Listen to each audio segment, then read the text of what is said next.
نحمده ونصلي على رسوله الكريم اما بعد بسم الله الرحمن الرحيم قال رسول الله صلى الله عليه وسلم ما ضر عثمان ما عمل بعد اليوم مرتين نبی اکرم صلی اللہ علیہ وسلم نے ارشاد فرمایا کہ آج کے بعد کوئی بھی برا عمل عثمان غنی رضی اللہ عنہ کو نقصان نہیں پہنچائے گا۔ آپ نے یہ ارشاد 2 مرتبہ فرمایا۔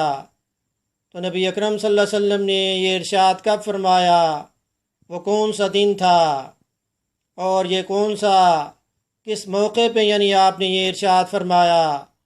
تو یہ غزوہ تبوک کا زمانہ تھا جو 9 ہجری میں پیش آیا، جو سخت تنگی کا زمانہ تھا، گرمی کا موسم تھا، مسلمانوں کی تعداد کافی تھی لیکن پیاس اور بھوک کی شدت سے مسلمان بے چین تھے۔ مسلمانوں کو تنگی کا سامنا کرنا پڑا لیکن منافقین کو اس میں شرمندگی کا سامنا کرنا پڑا۔ تو نبی اکرم صلی اللہ علیہ وسلم نے جب اعلان فرمایا، آپ نے ترغیب دلائی کہ رومی حملے کے انسداد کے لیے کون اللہ کے راستے میں مال پیش کرتا ہے، تو عثمان غنی رضی اللہ عنہ آپ کھڑے ہو گئے۔ آپ نے جواب دیا، اے اللہ کے رسول، میں اللہ کی راہ میں 100 اونٹ ساز و سامان کے ساتھ پیش کرتا ہوں۔ اس کے بعد دوبارہ آپ صلی اللہ علیہ وسلم نے ترغیب دلائی، عثمان غنی رضی اللہ عنہ دوبارہ کھڑے ہو گئے اور آپ نے جواب دیا، اے اللہ کے رسول، میں اللہ کی راہ میں 200 اونٹ ساز و سامان کے ساتھ پیش کرتا ہوں۔ دوبارہ آپ صلی اللہ علیہ وسلم نے ترغیب دلائی، عثمان غنی رضی اللہ عنہ دوبارہ کھڑے ہو گئے۔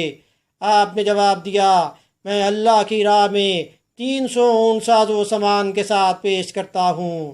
جامع ترمذی کی حدیث نمبر 3700 میں اس کو جو روایت کیا گیا ہے، اور حدیث نمبر 3701 میں یہ بات روایت کی گئی کہ جب نبی اکرم صلی اللہ علیہ وسلم نے ترغیب دلائی تو عثمان غنی رضی اللہ عنہ نے 1000 دینار نبی اکرم صلی اللہ علیہ وسلم کی گود میں ڈال دیے، اللہ کی راہ میں پیش کر دیے۔ تو اس موقع پہ نبی اکرم صلی اللہ علیہ وسلم نے ارشاد فرمایا کہ آج کے بعد کوئی بھی برا عمل عثمان غنی رضی اللہ عنہ کو نقصان نہیں پہنچائے گا۔ آپ نے یہ ارشاد 2 مرتبہ فرمایا۔ تو یہ نبی اکرم صلی اللہ علیہ وسلم کا فرمان تھا، عثمان غنی رضی اللہ عنہ کی شان تھی۔ حیا والا غنی اور جامع القرآن کہتے ہیں، وہ داماد نبی ہم سب جسے عثمان کہتے ہیں۔ صحابہ وہ صحابہ کہ جن کی ہر صبح عید ہوتی تھی، خدا کا قرب حاصل تھا، نبی کی دید ہوتی تھی۔ اللہ پاک ہمیں قرآن و سنت کو سمجھنے کی توفیق عطا فرمائے۔ ویڈیو سننے کے بعد اس کو آپ شیئر بھی کریں تاکہ یہ آپ کے لیے صدقہ جاریہ بن جائے۔